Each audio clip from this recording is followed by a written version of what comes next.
बिल्कुल विपरीत है और ये दिखाता है कि जनता की भावनाओं को समझना, स्टडी करना आज के दिन तो नामुमकिन है।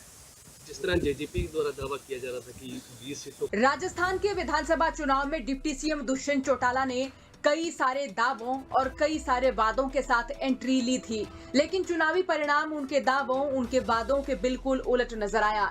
राजस्थान विधानसभा चुनाव में जेजेपी ने 19 विधानसभा सीटों पर अपने उम्मीदवार मैदान में उतारे थे और सभी उम्मीदवार चुनाव हार गए, जबकि डिप्टी सीएम दुष्यंत चौटाला ने राजस्थान में कई बड़ी रैलियां की थी और इस बार 25 सितंबर को चौधरी देवीलाल की जयंती भी राजस्थान में ही मनाई गई थी।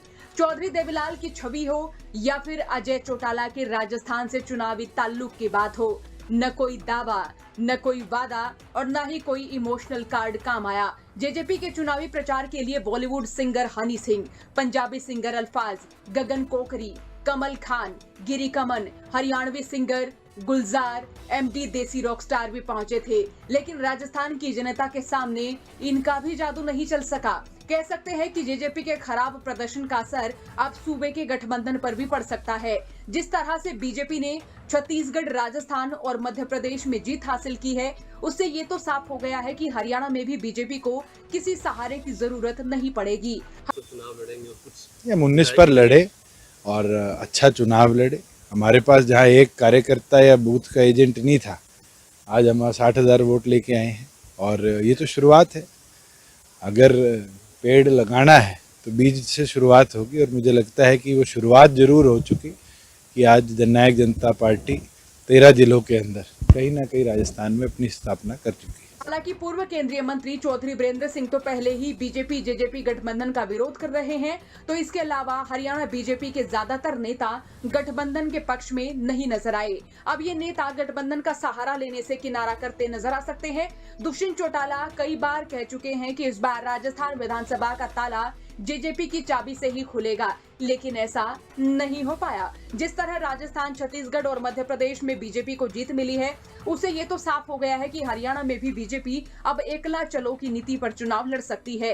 पहले भी कई बार सूबे में गठबंधन टूटने के संकेत मिले थे, लेकिन बीजेपी के केंद्रीय नेतृत्व ने इसे कभी सिरे चढ़ने नहीं दिया। प्रदेश मैं मानता हूँ जनता ने नकारा है और जिस तरीके से रिजल्ट आए हैं, तेलंगाना क्योंकि बीआरएस वर्सेस कांग्रेस था, उसमें बीआरएस की एंटी इनकम्बेंसी बहुत थी, मगर जिस तरह से शिवराज जी के काम को लोगों ने चाहा है और उनको दोबारा मध्य प्रदेश में जन्मत दिया है, ये दर्शाता है कि अगर सामाजिक तौर पर और उत्थान के लिए गरीब कमेरे के कार्य करेगी तो जनता दोबारा चुनेगी। लोकसभा से के नेता भी शीर्ष नेतृत्व की ओर से फैसला लेने की बात कहकर गठबंधन टूटने के सवाल को टालते नजर आए। पिछले महीने जींद में अपने अभिनंदन समारोह में पहुंचे बीजेपी प्रदेश अध्यक्ष नायब सैनी के सामने ही चौधरी बीरेंद्र सिंह ने ये तक कह दिया कि अगर प्रदेश में उनका गठबंधन जेजेपी के साथ रहा तो उनकी 20 सीटें भी नहीं आएंगी। अगर बीजेपी अपने दम पर अकेले चुनाव लड़ेगी तो उनकी जीत निश्चित है।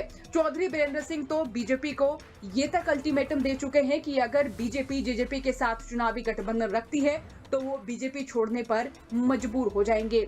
अब देखिए, सीकर रैली में दुष्यंत चौटाला ने एक तरह से राजस्थान में बीजेपी को गठबंधन के लिए अप्रत्यक्ष तौर पर प्रस्ताव जरूर भेजा था, लेकिन राजस्थान में भी बीजेपी ने अपने दम पर चुनाव लड़ा। कह सकते हैं कि जेजेपी के लिए अब हरियाणा में भी चुनौती पेश आ सकती है। ये अंतिम चुनाव था, किस तरह देखें?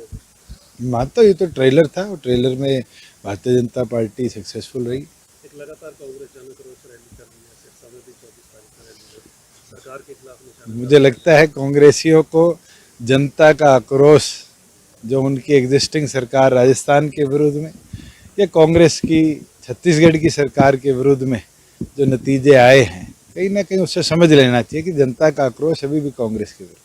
लेकिन ये सवाल भी है कि राजस्थान में इस परिणाम के बाद क्या हरियाणा में अपना वोट बैंक दुष्यंत चौटाला बढ़ा पाएंगे, क्योंकि बीजेपी के साझेदार होने के चलते दुष्यंत चौटाला का तगड़ा विरोध हो रहा है। अब देखना होगा राजस्थान में दुष्यंत चौटाला को मिले इस परिणाम का हरियाणा की सियासत पर कितना असर होता है। बिल्कुल 15 तारीख से विधानसभा का सत्र है, 3 दिन जितना बीएसी डिसाइड करेगी सत्र चलेगा और कई पेंडिंग लेजिस्लेशंस हैं, उसको हम आगे